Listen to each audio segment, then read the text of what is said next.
Foodborne illness is generally classified as foodborne infection, intoxication, or toxin-mediated infection. General symptoms of foodborne illness: headache, vomiting, dehydration, abdominal pain, diarrhea, fatigue, and fever. Difference between major types of foodborne disease. Infection happen when a person eats food containing harmful microorganisms which grow in the intestinal tract and cause illness. Intoxication happen when a person eats foods containing toxins that cause illness, usually a result of chemical contamination. Toxin-mediated infection happen when a person eats food containing harmful bacteria while in the intestinal tract. The bacteria produce toxins that cause illness. Hazards in food safety. 3 types of hazards that make food unsafe.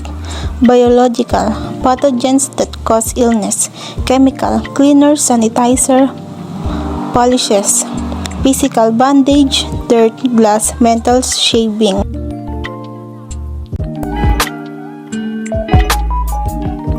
The principle of cleaning and sanitizing. Cleaning is a process which will remove soil and prevent accumulation of food residues which may decompose or support the growth of disease, causing organism or the production of toxin. It also prevents the transfer of harmful bacteria or other contaminants that might cause disease.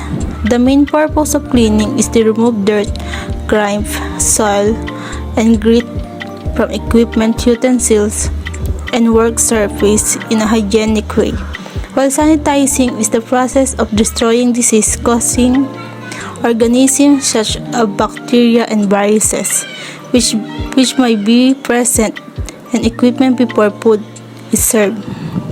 Sanitizing also prevents spoilage of food, particularly meats and dairy products, by preventing growth of spoilage microorganisms.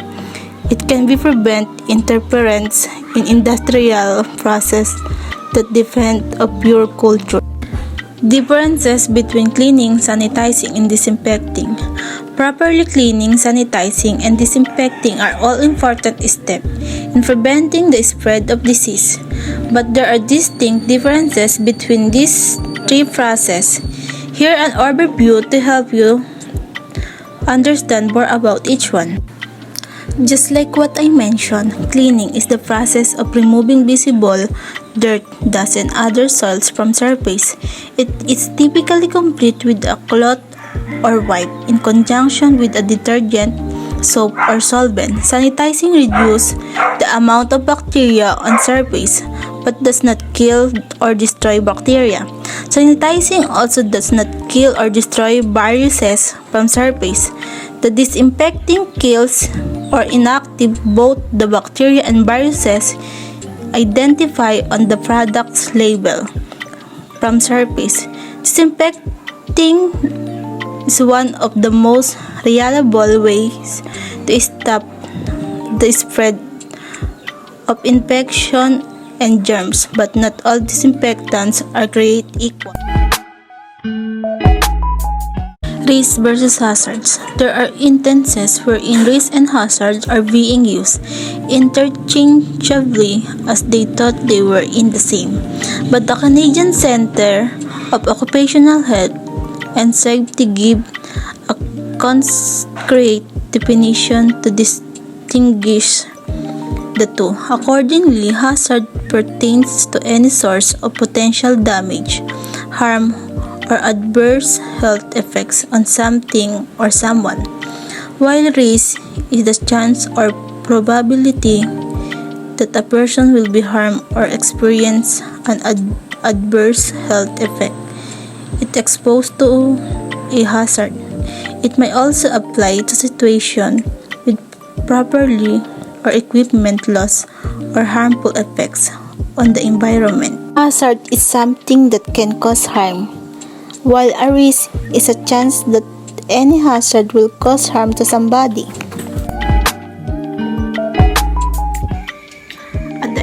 lesson, I have gained enough knowledge concerning cleaning and sanitation. I personally learned a lot in this lesson on how important it is to able to clean effectively with the correct methods. I have also realized that chemical can remove more contaminants from the surface than just plain soap and water.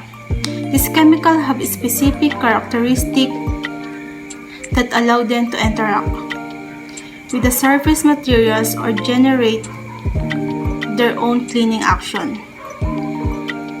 which improve efficiency in the same way.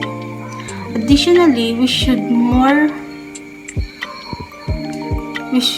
use more caution in all our action to prevent injury.